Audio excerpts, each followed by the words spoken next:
Good morning, students. Welcome to the e-learning platform of the GS College of Commerce, Wardha.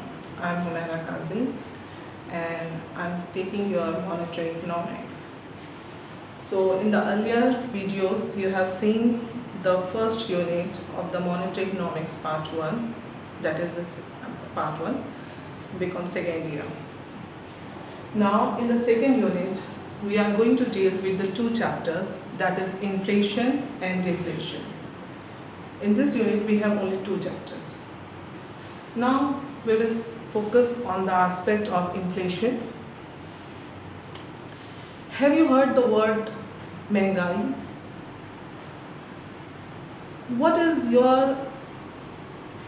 your opinion in terms of this word? What we find? We find that there is an increase in the price level. In economics, we also deal with this thing, and this is referred as inflation. But inflation is the phenomena of increase in the general price level. When we deal with the general price level, what does it mean? It means that a bunch of the commodities whose price are increasing. If you consider the price of an individual commodity is increasing, we do not refer it as inflation. So inflation is the phenomena of increase in the price level, general price level or average price level. When a bunch of commodities prices are increasing, we normally refer to it as inflation. So for a layman, inflation means an increase in the price level. But in economic sense, if we talk about inflation, inflation is a phenomena of increase in the general price level. Now, there are three views or three opinions in economics for defining the term inflation. The one is the popular view. The popular view, the second one is their Keynesian view, and the third one is their modern view. When we talk about the popular view, it considers inflation as purely a monetary phenomenon,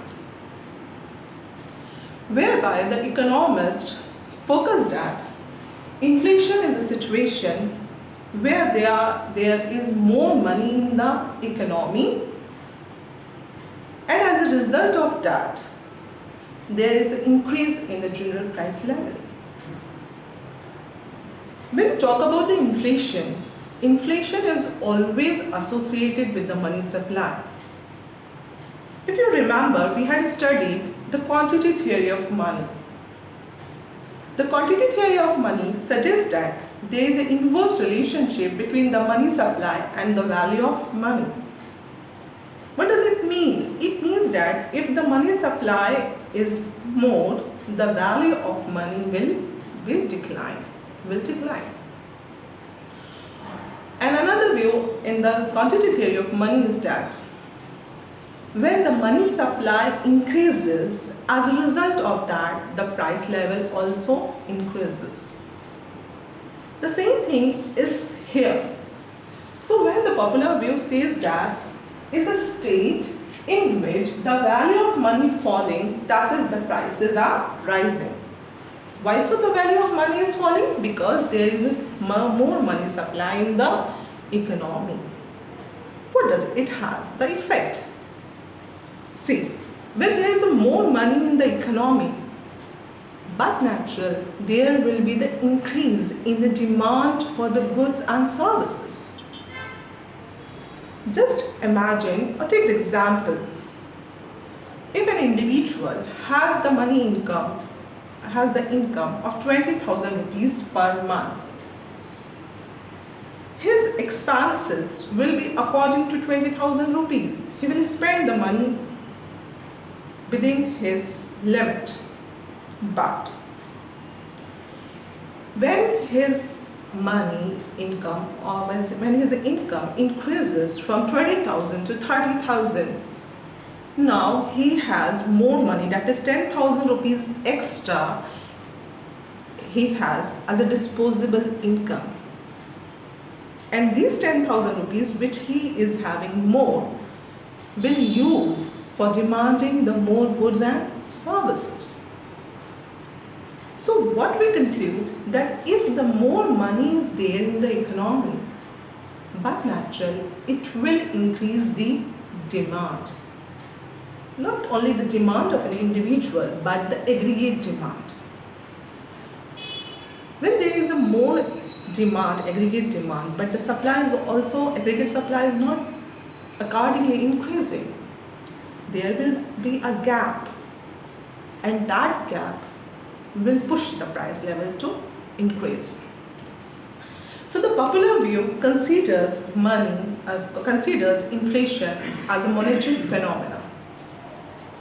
There is also one definition which is associated in the popular view, and that says too much money chasing for too few goods. As I said earlier, there is a more aggregate demand as compared to the aggregate supply. So what we are finding, the gap is developed. So this is the popular view. Now we are coming on the next aspect, that is the Keynesian view. Keynes was of the opinion that inflation begins after the full employment. Keynes referred is the phenomena of full employment. What Keynes says, that is the excess of aggregate demand over the available aggregate supply.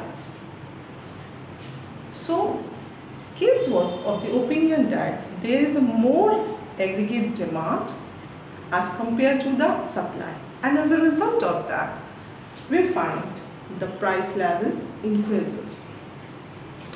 Now we are coming on the next aspect, that is the modern view.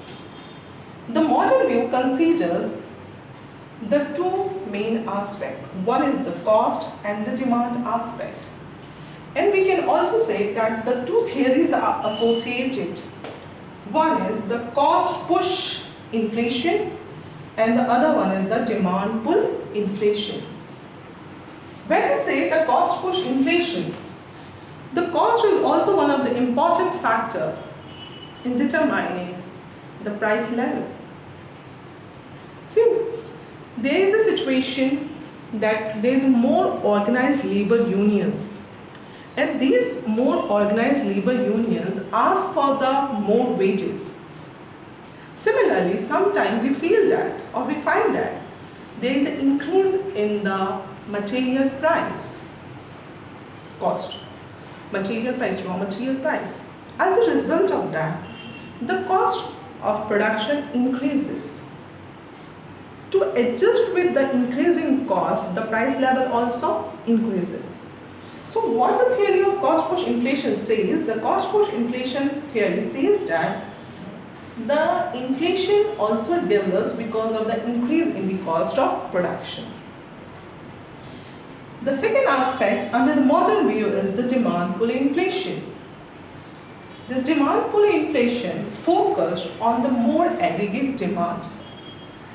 And the more aggregate demand we find because of the more purchasing power which is available with an individual.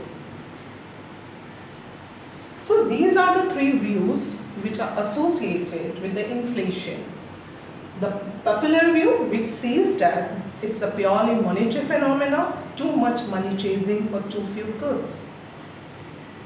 Keynesian view, that suggests that there is an excess of aggregate demand over the available aggregate supply, and this begins after the full employment is reached in the economy.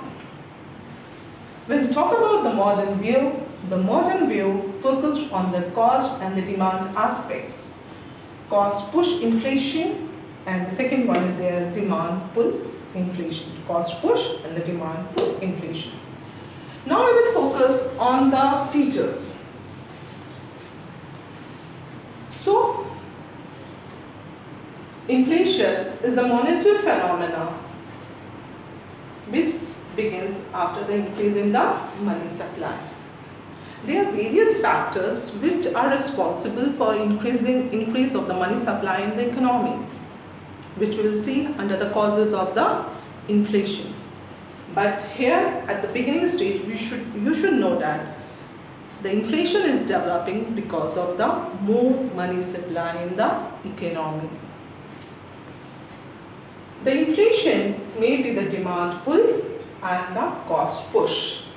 When we talk about the demand pull, it suggests that there is a more aggregate demand, that is the demand pull inflation, and the increase in the cost of production. So demand pull inflation and the cost push inflation.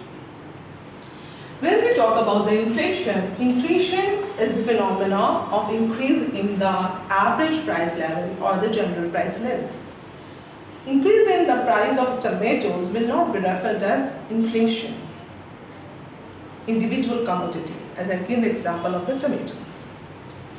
Inflation is a dynamic process which begins in the long run. It is observed in the long run. And pure inflation begins after the full employment level is reached. So in today's lecture, what we had studied, we have seen the general overview of the inflation. In the subsequent videos, we will see the causes of inflation, the types of inflation, the effects of inflation, and the control measures which are adopted for controlling the inflation. So for today, this is enough. Thank you.